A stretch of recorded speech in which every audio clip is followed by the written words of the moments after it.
A Visit to the River. Bible Story. Naaman sat up in bed and yawned. It was morning. Naaman smiled.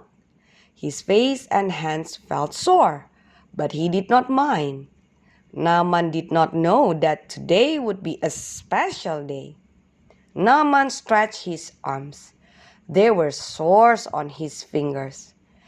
Yet, Naaman did not want to think about the sores today. I am happy, thought Naaman. My soldiers have won a great battle.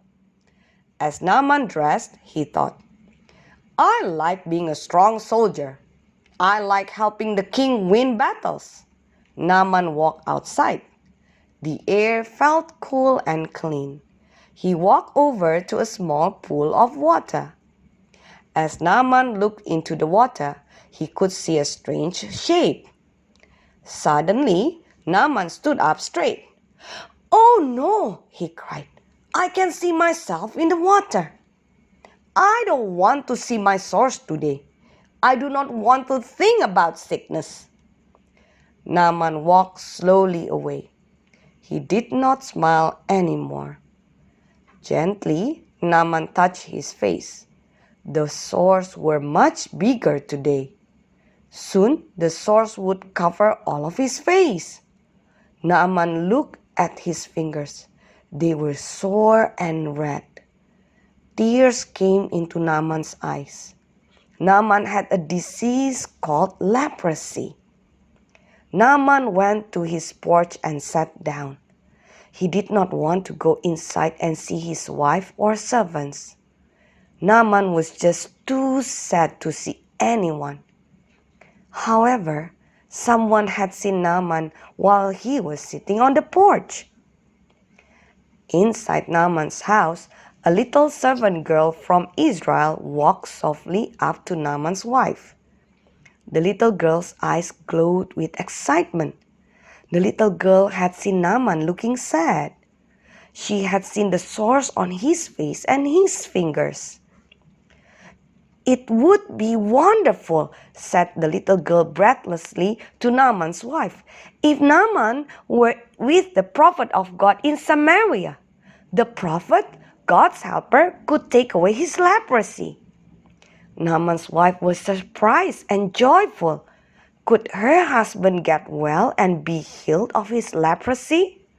Would the big sores disappear and the red fingers become strong again? Everyone in Naaman's house became excited. Even the king, Naaman's friend, became excited. Go, Naaman, the king declared. Go see God's prophet now. Quickly, Naaman packed his clothes in his chariot. He waved at his wife and the little girl from Israel. As the horse galloped away, Naaman smiled. Perhaps, he thought, when I come back home, I will be well from these sores. Clippity-clop, clippity-clop, clippity-clop. Naaman rode fast on the bumpy road. He rode straight to the house of the king of Israel. You must go to see God's special helper, the prophet of Israel, said the kings of Israel. His name is Elisha. Naaman smiled as he hurried to find Elisha, God's prophet. Go faster, Naaman told his horses. Go faster. Clippity-clop, clippity-clop, clippity-clop. Naaman rode right up to the prophet Elisha's door.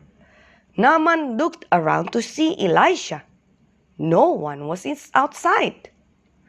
I can't wait, whispered Naaman. I can't wait until Elisha comes out.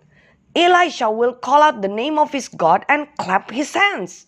Then my ugly sores will disappear. I just know it. I just know it.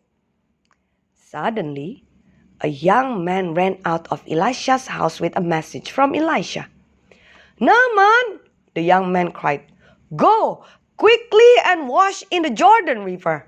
Dip down in the river 7 times. 1, 2, 3, 4, 5, 6, 7. Your ugly sores will disappear." "What?" yelled Naaman. He looked at the young man. "That's a silly idea," screamed Naaman. "Where is Elisha? Why didn't Elisha come out?" Naaman's face was red with anger. "I thought Elisha would call out the name of his God, clap his hands, and my leprosy would disappear. I am leaving," Naaman yelled to the young man standing in front of Elisha's house. "Aren't our rivers just as good as the rivers in Israel? I could wash in a prettier river at home. I did not come all this way just to wash in your dirty river." The servants watched Naaman's angry face. They saw it turn very red. The sores looked bigger and uglier than ever before. "If Naaman rides away right now," thought Naaman's servant with dark hair, "his sores will soon cover all of his body. Naaman will never get well from his leprosy." Quickly the servant ran up to Naaman. "Oh, Naaman," he whispered, "if Elisha had asked you to do something hard, you would have done it.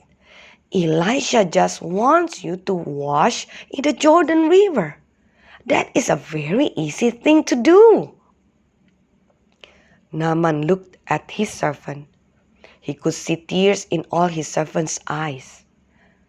Naaman looked up again. His servants were very quietly watching him.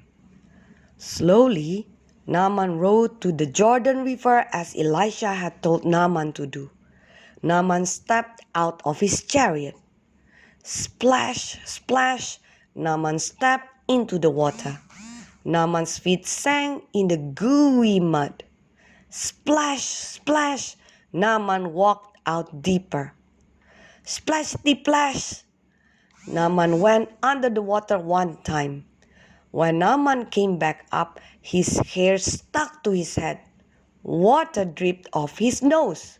Naaman looked at his hands. They were wet. His fingers were still red. Naaman felt the skin on his face. The sores were sticky and bumpy. Nothing had changed. Splashety-splash! Naaman went under the water again. Water rippled toward shore. His servants watched without saying a word. Naaman stood up. He had gone under one time. He had gone under two times. Then Naaman took a deep breath. He went under again. 1, 2, 3 times he had gone splashing under the water. 4, 5, 6 times Naaman splashed under the water. Naaman felt his face again. The sores were still there. The sores were stinging and hurting from the water. Naaman took another deep breath. Then Naaman dipped under the water for the 7th time. Whoosh! Naaman stood back up as fast as he could. Water dripped off his hair. Water dripped off his beard. Water dripped off his chin. Naaman rubbed his eyes. He felt his skin. It was smooth. It felt soft. Naaman looked at his hands. His fingers were straight and strong again. God had made Naaman well. Tears ran down Naaman's smooth cheeks and splashed into the rivers. He lifted up his hands to show his servants.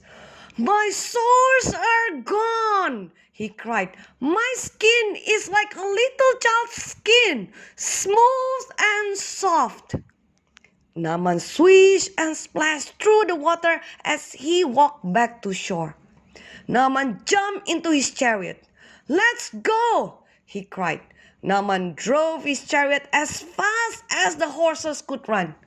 Clippity-clop, clippity-clop, clippity-clop. Naaman rode right up to Elisha's door again.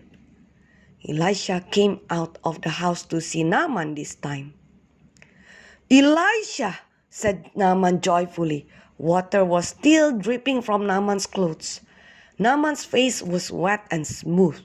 Naaman's face was shining with joy. "Behold!" cried Naaman in front of everyone.